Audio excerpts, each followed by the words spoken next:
오늘도 주님의 말씀을 통해 하나님 나라를 누리는 복 있는 성도들 되시기를 주님의 이름으로 축원합니다. 야곱이 이제 밧단 아람으로 피신해 오면서부터 의도적으로 성경은 레아와 라헬을 비교해서 보여주고 있어요. 레아는 사랑받지 못하는 여인으로, 라헬은 사랑받는 여인으로 비교하여 보여주고 있죠. 그런데 사랑받고 사랑받지 못하고 야곱의 사랑을 받았느냐 받지 못했느냐, 이것이 그렇게 중요하지 않음을 우리에게 보여주고 있어요. 이것은 다시 말하면 우리가 세상 속에서 사랑받느냐 사랑받지 못하느냐 중요하지 않다는 것을 보여주고 있어요. 사람들은 세상에서 사랑받기 위해 굉장히 노력을 하죠. 그러나 그 사랑받고자 함이 얼마나 헛된 것인가를 우리는 또한 알아야 돼요. 그래서 사랑받든 사랑받지 못하든 우리에게 더 중요한 건 과연 우리가 하나님께 사랑을 받느냐, 하나님께서 우리를 긍휼히 여기시느냐, 이게 더 중요하다는 사실이죠. 레아는 비록 야곱의 사랑을 받지 못했지만 그런 레아를 하나님께서 어떻게 하셔요? 긍휼히 여기시죠. 그래서 앞선 29장 31절에 보면 여호와께서 레아가 사랑받지 못함을 보시고 그의 태를 여셨으나 라고 되어 있죠. 사랑받지 못하는 레아의 태를 열어서 아이를 낳고 오히려 더 값지고 존귀한 삶을 살아가게 하는 거예요. 그러나 라헬은 자녀가 없었더라 기록하죠. 비록 야곱의 사랑은 받았지만 하나님의 사랑을 받지 못하는 처지가 되어져요. 그래서 레아가 차례대로 4명의 아들을 낳게 되죠. 르우벤, 시므온, 레위, 유다, 4명의 아들을 앞서서 낳게 되어지는데 그들의 이름의 면면을 보면 레아는 하나님의 은혜를 입었음을 그대로 고백을 하고 있어요. 그래서 르우벤은 보라 아들이라 라는 뜻의 이름을 지어줘요. 그래서 르우벤을 낳고는 여호와께서 나의 괴로움을 돌보셨으니 이제는 내 남편이 나를 사랑하리로다. 하나님의 은혜를 고백하는 거죠. 그리고 둘째 시므온을 낳았을 때는 여호와께서 내가 사랑받지 못함을 들으셨으므로 내게 이 아들도 주셨도다. 하나님이 주셨다라는 것이 분명해요. 그래서 그 이름을 시므온이라고 하죠. 시므온이라는 이름은 들으심이라는 뜻이에요. 하나님께서 나의 그 애통과 간구를 들으셨다라는 거죠. 그리고 셋째 아들 레위를 낳고는 내 남편이 지금부터 나와 연합하리로다 하면서 연합이라는 뜻의 레위로 이름을 지었고, 그리고 다시 아들을 낳고 넷째를 낳고 내가 이제 여호와를 찬송하리로다. 결국 하나님을 찬송하는 자가 되어져요. 이 모든 것이 하나님께서 내게 베푸신 은혜임을 알아서죠. 그래서 유다라고 찬송함이라는 이름을 지어주게 되어지죠. 그리고 오늘 본문으로 넘어오는데 라헬은 야곱의 사랑을 받는 자였어요. 그러니 그 사랑을 받고 자기 언니는 사랑받지 못하는데 자기는 사랑을 받음을 보면서 성경에는 다 기록해 놓진 않았지만 은연중에 굉장히 그 마음이 높아져 있는 거예요. 사랑받으니까 그 사랑받음을 통해 언니를 어느 정도 무시하고 자기가 모든 걸 주관하려 하고 높아지려고 하는 그 마음이 있었던 거예요. 그 마음이 이제 여실히 드러나면서 오늘 본문 1절에 라헬이 자기가 야곱에게서 아들을 낳지 못함을 보고 그의 언니를 시기하여 이렇게 되어 있죠. 언니를 시기하기 시작하는 거예요. 그는 비록 아들은 없지만 남편의 사랑을 받는 그런 은혜가 있었죠.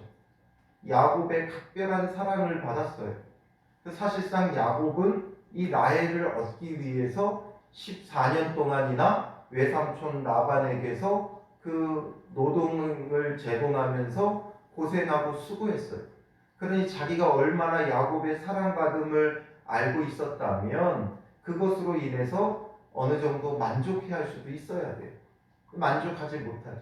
사랑받으니까 교만해져 있고 높아져 있으니까 언니가 아들 낳는 것을 시기하기 시작한 거예요. 물론 부러울 수 있겠죠. 그러나 하나님께서 내게 베푸신 은혜를 생각해야 돼요. 남들과 비교할 게 아니라 라헬은 자꾸 언니랑 자기를 비교하는 거예요. 그러다 보니까 시력이 부족하다. 그리고 아름다운 이 라헬, 시력이 부족했던 레아. 그러니까 그게 어떻게 보면 외모적으로나 여성으로서 라헬은 더 매력이 있는 사람이었어요. 그러니까 언니를 무시하는 거죠. 나보다 더 잘난 것도 없고 남편의 사랑받지도 못하는 언니가 아들을 넷이나 낳고 나는 아들을 낳지 못한다는 것에 대해서 하나님 앞에 나아가 부르짖고 애통해야 하는 것이 아니라 언니를 시기하고 미워하기 시작하는 거죠. 그러니 자기에게 주어진 은혜와 자기에게 베푸신 그 사랑을 모르는 거죠. 그러니까 시기하고 질투하고 그러면서 야곱에게 뭐라고 말해요? 자식을 낳게 하라. 그렇지 아니하면 내가 죽겠노라 말하죠. 말도 안 되는 소리를 하고 있죠. 어떻게 그 자식을 낳는 게 야곱의 책임이에요. 그건 하나님께서 태를 여시느냐 여시지 않느냐 생명은 오직 하나님께 있다는 것을 알지 못하는 거죠. 그러면서 야곱에게 탓을 하는 거예요. 야곱의 더 많은 사랑을 받았기에 오히려 더 많은 아들을 낳는 게 당연한 일이죠. 그러나 그렇지 못하다는 것은 결국 하나님께서 허락하지 않으셨다라는 거예요. 그런데 그걸 모르고 남편 탓을 하면서 남편에게 자기가 죽겠다. 생명이 하나님께 있는데 자기 입술로 함부로 죽겠다. 이런 말을 하면 안 되는 거죠. 그런데 지금 그렇게 행하고 있는 거예요. 그러니 자기의 그 말이 얼마나 무거운 건지를 모르죠. 그래서 결국 베냐민을 낳고 죽게 되어져요. 라헬. 우리는 우리의 한마디의 말도 함부로 하면 안 돼요. 항상 신앙의 말, 믿음의 말, 사랑의 말을 내뱉어야지 감정에 섞인 말을 내뱉으면 안 되는 거예요. 그러니까 항상 우리의 말이 하나님께 들린 대로 하나님께서 우리에게 행하시는 거예요. 그러니까 지금 이 독자가 누구라 그랬어요? 최초의 독자는 출애굽한 이스라엘 백성이에요. 그러니까 그들이 광야에서 계속 죽겠다 말하죠. 물이 없어서 죽겠다. 먹을 것이 없어서 죽겠다. 또 힘이 없어서 저들과 싸워서 죽겠다. 또 고기를 못 먹어 죽겠다. 죽겠다 하니까 정말 광야 40년 동안 그곳에서 다 죽고 가나안 땅에 들어가지 못한 거예요. 가나안 땅을 목적지로 하고 나왔음에도 불구하고 가지 못하고 죽는 건 그들의 입술의 말이 죽겠다 하니까 죽는 거예요. 그러니 정말 라헬은 마지막에 아들을 낳고 죽는 그런 안타까운 귀구한 모습을 보여주죠.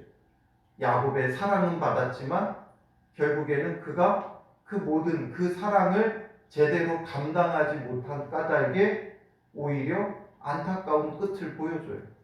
그러나 레아는 정말 사랑받지 못하는 안타깝고 그런 삶을 살았지만 결국에는 야곱의 본 부인이 되어서 마지막 막벨라굴에 장사되어지는 것은 레아예요. 그러니까 우리가 이것을 보면서 우리가 어떤 것으로 또 이 세상 속에서의 우리의 삶을 가지고 우리 자신을 판단하면 안 된다는 거예요. 사랑을 받으면 받을수록 낮아지고 겸손해지고 섬기는 자가 되어져야죠.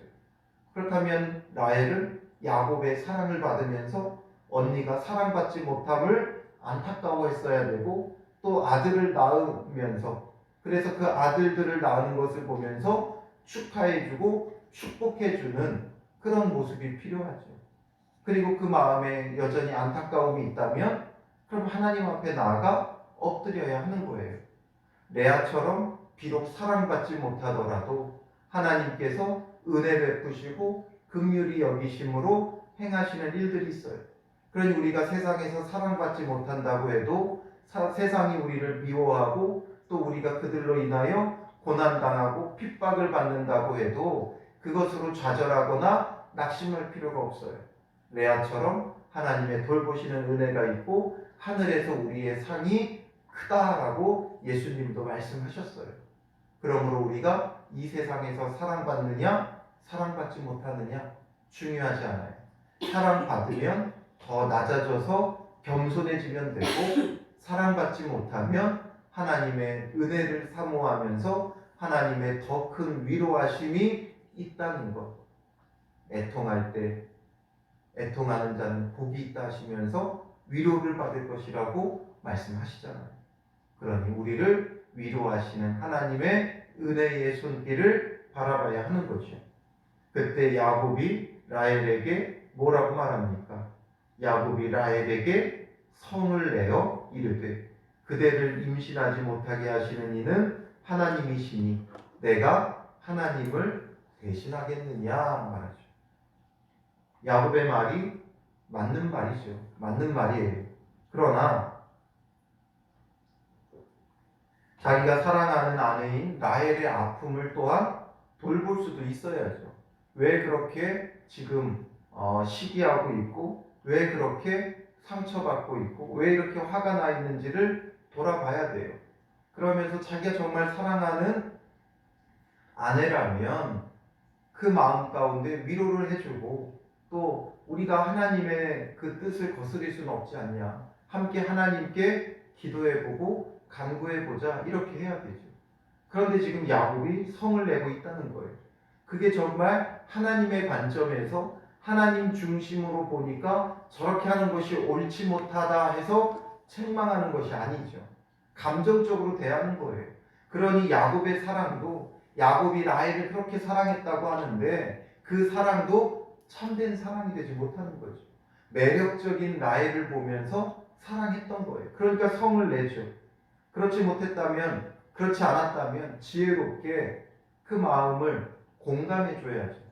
이게 공감으로부터 시작되어지는 거예요. 아무리 맞는 말이라고 해도 공감이 없는 말은 상처받게 되지 않는 거예요. 그러니 야곱이 이렇게 맞는 말을 하지만 상처되는 말을 하죠. 요즘 우리나라에도 지금 큰 아픔이 있는데 맞는 말들을 다 해요. 그런데 그 맞는 말이 오히려 상처가 되는 거예요. 그러니 일단은 먼저 공감을 해줘야 돼요. 그 안타까움과 그 아픔에 애도하고 위로하고, 지금은 뭐라고 쏘아붙이고 잘잘못을 따지기보다는 위로해주고 침묵해주고 기다려주는 것이 필요한 거예요. 그 아픔에 공감해주는 것이 필요한 거예요. 서로 다 그냥 자기가 맞는 말이라고 이것이 맞다 저것이 맞다, 이게 잘못됐다 저게 잘못됐다 이러면서 책임을 추궁하고, 이것이 중요한 게 아니라 지금은 공감의 시간이에요. 충분히 다 공감하고 충분히 다 위로한 후에 무엇이 문제였든지 무엇이 잘못이었는지 이것을 찾아보면 돼요. 그러니 요즘 이제 가는 곳마다 이태원 사건들을 다 이야기할 거예요. 저는 우리 성도들만큼은 그것에 대해서 좀 침묵했으면 좋겠어요. 그 일로 인해 상처받은 사람들이 너무나 많아요. 그러니까 일단은 침묵하고, 이제 앞으로 그래서 나라에서 어떻게 그것을 대비하고 대응하는가를 우리는 지켜보면 돼요. 굳이 우리가 말하지 않아도 다 알고 있는 부분이에요. 다들 생각하고 있는 부분이에요. 우리까지 보태지 않아도 돼요. 우리가 보태는 그 말이 오히려 더 큰 짐이 되어지는 거예요. 그러니 이것을 제대로 공감해 주지 못하니까 맞는 말을 했죠. 자식을 낳게 하는 게 어떻게 그 임신하지 못하는 것이 하나님의 뜻이지 내가 어떻게 할 수 있느냐라는 거예요. 내가 어떻게 하나님을 대신하겠느냐. 이렇게 상처되는 말을 하니까 비록 맞는 말이지만 라헬이 이제부터 어떻게 돼요? 이때부터 이제 라헬과 레아 간의 자녀 낳기 경쟁이 시작되어지는 거예요. 그래서 라헬은 자기가 낳지 못하니까 하나님 앞에 간구하며 하나님의 뜻을 구하는 게 아니라 자기 여종 비라를 남편에게 주어 아들을 낳죠.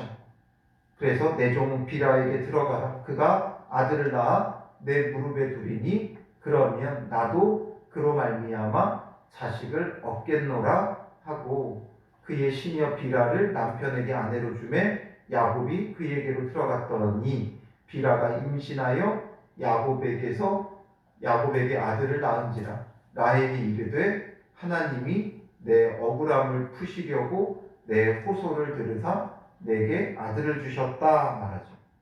자기가 자기 마음대로 지금 행해놓고 하나님이 자기의 이 모든 것을 푸셨다 억지 주장을 하고 있는 거죠. 언제 그가 하나님 앞에 기도했습니까? 하나님의 뜻을 구했습니까? 자기가 낳지 못하니까 자기 시녀를 주어서 아들을 낳게 해놓고 하나님께서 내 억울함을 푸시려고 내 호소를 들으사 내게 아들을 주셨다 이런 말을 하고 있는 거죠. 그래서 이름을 단이라고 해요. 단이란 이름은 판단하심이라는 뜻이에요. 하나님께서 판단하신다라는 거죠. 그리고 비라가 다시 임신하여 둘째 아들을 야곱에게 낳음에 라헬이 이르되 내가 언니와 크게 경쟁하여 이겼다 하고 그의 이름을 납달리라 하였더라. 크게 이겼다 하면서 납달리라는 이름을 줘요. 납달리는 경쟁함이라는 뜻이에요. 그런데 지금 크게 이겼다. 지금 라헬은 억지 주장을 지금 하고 있는 거예요. 하나님이 내 억울함을 푸셨다. 내가 크게 이겼다 말하지만 하나님은 그의 기도를 지금 들으신 적도 없고 그가 크게 이긴 적도 없어요. 언니는 4명의 아들을 낳았지만 라헬은 자기가 낳은 것도 아니고 자기 시녀를 통해서 2명의 아들을 낳았어요. 이것을 어떻게 레아가 낳은 내 아들과 그의 시녀가 낳은 2 아들로 비교를 할 수 있겠어요. 그러니까 그래놓고 내가 언니와 크게 경쟁하여 이겼다. 지금 라헬은 언니와 경쟁하려고 하는 거예요. 지금 하나님의 언약의 후사인 야곱에게 또 언약의 그 계보를 이을 언약의 후사를 지금 낳으려고 하고 있는 것이 아니라 경쟁하여 이기려고 하고 있는 거예요. 마치 세상에서 뭔가 경쟁하고 싸우듯이 언니와 경쟁하듯이 야곱의 사랑을 차지하기 위해 아들을 낳으려고 하고 있다는 거죠. 그리고 시녀에게서 낳아놓고 언니와 싸워서 크게 이겼다 이러면서 언니와 경쟁하려고 하고 있는 거예요. 그러니까 이 아내는 지금 하나님 나라를 이루겠다는 그 어떤 꿈과 비전도 없고 하나님의 그 언약, 아브라함에게 주셨던 그 언약을 잇겠다는 그 어떤 마음도 없는 거예요. 그냥 그저 언니와 경쟁해서 야곱의 사랑을 독차지하려고 하는, 하나님의 은혜를 구하는 것이 아니고 하나님의 사랑을 받기 위한 것도 아니고 야곱의 사랑을 독차지하기 위한 경쟁이 여기서부터 시작되는 거예요. 그러니까 레아도 경쟁에서 이겼다고 하니까 어떻겠어요? 가소롭겠죠. 그러니까 자기도 이제는 아이를 못 낳으니까 어떻게 해요? 자기의 시녀를 주죠. 그래서 실바를 줘요. 실바를 줘서 아들을 낳게 하는데, 그래서 낳은 7번째 아들이 그의 이름을 갓이죠. 갓. 그래서 복되도다. 그래도 레아는 하나님의 은혜를 독차지한 까닭에 하나님의 은혜 속에 자기의 그 복됨을 이야기하며 복되도다 하면서 이름을 갓이라고 지어요. 갓이라는 이름 자체가 복됨이라는 뜻이죠. 그리고 둘째 아들을 낳게 되는데 이제는 기쁘도다. 모든 딸들이 나를 기쁜 자라 하리로다 하고 그의 이름을 아셀이라고 하죠. 아셀은 기쁨, 만족 이런 뜻이에요. 기쁘다라는 거죠. 하나님이 주시는 그 기쁨에 참된 만족함을 누리고 있어요. 그리고 14절에 보면 이제 밀 거둘 때 르우벤, 레아의 첫째고 야곱의 장자죠. 르우벤이 들에서 합 한 채를 얻어 그의 어머니 레아에게 드려요. 이 합 한 채라는 게 뭐냐면 식물이에요. 식물. 어떻게 보면 우리나라로 보면 산삼 같은 거죠. 산삼. 아주 귀한 것이었던 것 같아요. 그래서 히브리인들은 이 합 한 채가 최음제 또는 강장제 아니면 임신 촉진제로 믿었어요. 이게 실제로 그런 효능이 뭐 있었는지 없었는지는 정확히 모르겠지만 그냥 그 대대로 이건 최음제나 강장제, 임신 촉진제로 믿고 사용을 하던 약초 같은 거죠. 그러니까 아주 귀한 거였어요. 그걸 얻은 것을 보고 라헬이 언니를 찾아와 가지고 언니의 합한채를 청구하노라 말하죠. 그러니까 지금 라헬은 뭘 걱정한 거예요? 이제 언니가 저 합한채까지 먹고 또 야곱의 아들을 낳을까봐 걱정한 거예요. 그러니까 내가 그걸 얻어서 내가 아들을 낳아야 되겠다. 자기가 아들을 아직 낳지 못했으니까 언니 내가 아들을 낳지 못하니까 그거 나에게 좀 줘라. 청구한다. 이게 뭐 당연히 내놔라. 이게 아니라 요청했다는 거예요. 언니에게 요청했다는 거예요. 그러니까 레아가 뭐라 그래요? 내 남편 빼앗은 것이 작은 일이냐? 그런데 내가 내 아들의 합한채도 빼앗고자 하느냐? 하니까 라헬이 이제 말도 안 되는 거래를 하죠. 그러면 언니의 아들의 합한채 대신 오늘 밤에 내 남편이 언니와 동침하리라. 남편의 잠자리를 두고 거래하는 거죠. 그러면서 그 합한채를 요청해요. 그래서 라헬은 이제 내가 그 합한채를 언니에게서 얻어가지고 내가 좀 아들을 좀 낳아보자 이거죠. 그렇게 하고 있었던 거예요. 그러니까 여기에는 여전히 라헬의 어떤 마음이 담겨 있는 거예요? 인간적인 마음이 담겨 있는 거예요.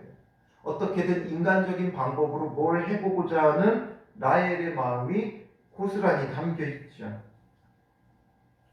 그러니까 그대로 이제 했던 거예요. 레아가 합한채를 주고 야곱과 동침을 하죠. 그랬더니 또 어떻게 되어져요? 의외로 레아가 또 아들을 낳은 거예요. 인간적인 방법이라는 이 합한채 라헬이 가져갔으니까 라헬이 아들을 낳아야 되는데 인간적인 방법을 써도 하나님께서는 오히려 반대로 레아에게 아들을 주시죠. 그래서 17절에 보면 하나님이 레아의 소원을 들으셨으므로 그가 임신하여 다섯째 아들을 야곱에게 낳은지라. 내가 내 시녀를 내 남편에게 주었으므로 하나님이 내게 그 값을 주셨다 하고 그의 이름을 이사갈이라고 하죠. 이사갈은 값, 보상 이런 뜻이에요. 그리고 또 레아가 다시 임신하여 여섯째 아들을 야곱에게 낳은지라. 레아가 이르되 하나님이 내게 후한 선물을 주시도다. 내가 남편에게 여섯 아들을 낳았으니 이제는 그와 나와 함께 살리라 하고 그의 이름을 스불론이라고 하죠. 스불론은 거함이라는 뜻이에요. 하나님께서 후한 선물을 주셨다 고백을 하죠. 이제 레아는 더 없는 하나님의 은혜를 지금 누리고 있는 거예요. 그래서 아들을 여섯이나 낳게 되는 거죠. 앞서서 4명 낳고 이제 그의 태문이 닫힌 줄 알았는데 또 하나님께서 들으시고 둘을 더 낳게 하시고 그리고 딸을 낳고 그 딸의 이름을 디나라고 하죠. 이제 이 디나와 연관된 중요한 사건이 있기 때문에 디나가 딸임에도 불구하고 여기다가 언급하고 있는 거예요. 이렇게 되어지니까 라헬의 마음은 어떻게 되겠어요? 뭘 해도 안 되는 거죠. 아무리 야곱의 사랑을 받아도 그리고 합한채까지 얻어서 사용해 봐도 되지 않아요. 이만큼 이제 라헬의 마음은 낮아진 거예요. 예전에는 야곱의 사랑을 독차지하면서 한없이 높아져 있다가 이렇게 자녀를 낳으면서 한없이 낮아지게 되는 게 라헬이에요. 이제 그의 그 낮아짐을 보면서 하나님께서 22절에 하나님이 라헬을 생각하신지라. 하나님이 그의 소원을 들으시고 그의 태를 여셨으므로 이제 그의 소원을 들으셨다라는 거죠. 이제 하나님 앞에 간구하기 시작했던 거예요. 그러니 하나님께서 그를 긍휼히 여기시고 23절에 그가 임신하여 아들을 낳고 이르되 하나님이 내 부끄러움을 씻으셨다 하고 그 이름을 요셉이라 하니 한 여호와는 다시 다른 아들을 내게 더하시기를 원하노라 하였더라. 그래서 야곱의 11번째 그리고 라헬의 첫 번째 아들이 요셉을 낳게 되는 거예요. 그래서 요셉의 이름에는 두 가지 뜻이 있는데 첫 번째는 씻음, 제거함 이런 뜻이에요. 그래서 하나님이 부끄러움을 씻으셨다 그런 말을 했죠. 그리고 두 번째는 더함이라는 뜻도 있어요. 더함. 그러니까 여호와는 다시 다른 아들을 내게 더하시기를 원하노라 이렇게 하죠. 그래서 11번째 아들 요셉까지 낳았고, 그리고 이제 추후에 나중에 베냐민을 더 낳으면서 야곱의 12아들이 되어지는 거예요. 결국 한없이 높아져 있던 라헬을 낮추시고 나서 그에게 은혜를 베푸시죠. 왜냐하면 그래야 은혜로 아는 거예요. 그가 야곱의 사랑을 받으면서 아이를 낳으면 당연히 내가 사랑받고 내가 당연히 복되게 살아간다 착각하기 때문에 하나님은 은혜를 알 때까지 낮추시는 거예요. 그러므로 오늘 우리가 은혜를 알 때까지 하나님이 낮추시기를 기다려야 되느냐? 아니죠. 우리가 낮아지면 되어지는 거예요. 예수 그리스도께서 낮아져 이 땅에 사람의 몸으로 오셨듯이 우리가 그를 본받아 우리가 낮아지면 하나님은 은혜 베푸세요. 그러나 우리가 높아지면 우리가 낮아지게 만드시는 거예요. 우리가 낮아지면 그건 뭐예요? 섬김이 되죠. 그러나 하나님이 낮추시면 그건 뭐가 돼요? 꺾어짐이 되고 환난이 되어지는 거예요. 고통이 되는 거예요. 눈물이 되어지는 거예요. 그리고 지금 낮아져 있다고 우리가 낙심할 필요가 없어요. 하나님은 낮은 자의 하나님이에요. 그 낮은 자를 다시금 높이시는 하나님이에요. 그러니 지금 아픔 가운데 있다고, 상처 가운데 있다고, 낮아져 있다고 낙심할 필요 없어요. 다시금 위로하고 높이시는 하나님이 계시다라는 거죠. 이것을 레아와 라헬과의 그 관계 속에 벌어지는 일들 가운데 우리가 깨달아야 돼요. 그리고 이제 그들의 그 잘못된 경쟁으로 인해 12명의 아들을 낳게 되어지는데 그 12이 이제 나중에 어떻게 돼요? 이스라엘의 12지파의 시조가 되는 거예요. 12지파를 형성하는, 이스라엘이라는 나라를 형성하는 근간이 되어지는 12아들이 되어지는 거예요. 결국 그들이 막 경쟁하듯이 해서 12명의 아들을 낳은 것 같지만 그 뒤에는 하나님께서 이스라엘이라는 나라를 일으키시기 위한 일들이었어요. 그러니 이들이 경쟁해서 낳은 게 아니라 하나님께서 주시기로 예정되어 있던 자들이에요. 그러니 그 예정된 아들을 기쁘고 감사하게 받으면 되는데 지금 이들은 끊임없이 시기하고 경쟁하고 다투면서 낳았다는 거예요.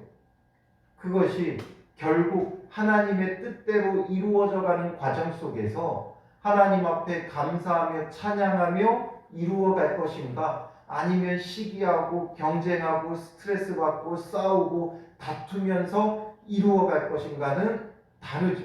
어차피 이루어진다가 아니라 하나님께서 이루시는 그 일들을 우리가 기쁘게 감사하게 찬양하며 이룰 것인가, 아니면 경쟁하고 싸우고 다투면서 이룰 것인가는 천지차인 거예요. 그러니 오늘 하루 하나님의 뜻대로 반드시 이루어질 거예요. 그 반드시 이루어질 일들을 우리가 어떻게 이루어갈 것인가, 이걸 한번 생각해 보세요. 하나님 안에서 감사하고 기뻐하고 사랑하고 섬기면서 이루어가면 얼마나 더 값진 인생이고 얼마나 더 복 있는 인생이 되어지겠어요. 그러므로 오늘 하루도 주님 안에서 반드시 되어질 일 감사하고 찬양하고 낮아지고 섬기고 사랑하면서 이루어가는 복 있는 성도들 되시기를 주님의 이름으로 축원합니다. 기도하겠습니다. 살아계신 아버지 하나님, 오늘 우리에게 하나님께서 계획하신 일들을 이루어 가심을 오늘 우리로 하여금 바라볼 수 있도록 인도하여 주시옵소서. 하나님 안에서 선하게 쓰임 받도록 스스로 낮아지는 자 되게 하옵소서. 교만하고 높아진 자를 낮추시고 또 낮아진 자를 높이시는 하나님이신 것을 말씀을 통해 철저히 보고 깨닫게 하시고, 높아져 있는 우리의 마음, 교만해져 있는 우리의 마음, 우리가 스스로 낮아져 예수 그리스도를 알게 하시고 그리스도의 낮아지심 같이 우리도 자기를 부인하고 낮아져 섬기는 자 되게 하사 누구를 만나고 무엇을 하든지 낮아져 섬기는 겸손한 믿음의 사람, 예수 그리스도를 닮은 사람, 예수님의 참 제자라 인정받는 믿음의 사람들이 되게 하여 주셔서 하나님의 은혜를 입고 하나님의 일들을 선하게 이루어가는 믿음의 사람들 되게 하여 주시옵소서. 지금 낮아져 고통 가운데 있다면 주님 낙심치 말게 하시고 하나님의 위로하심을 바라보며 낮아진 자를 다시금 높이시는 하나님을 바라보며 구원의 참 소망을 우리가 가지고 이루어갈 수 있도록 인도하여 주실 줄 믿사오며 예수님의 이름으로 기도합니다. 아멘.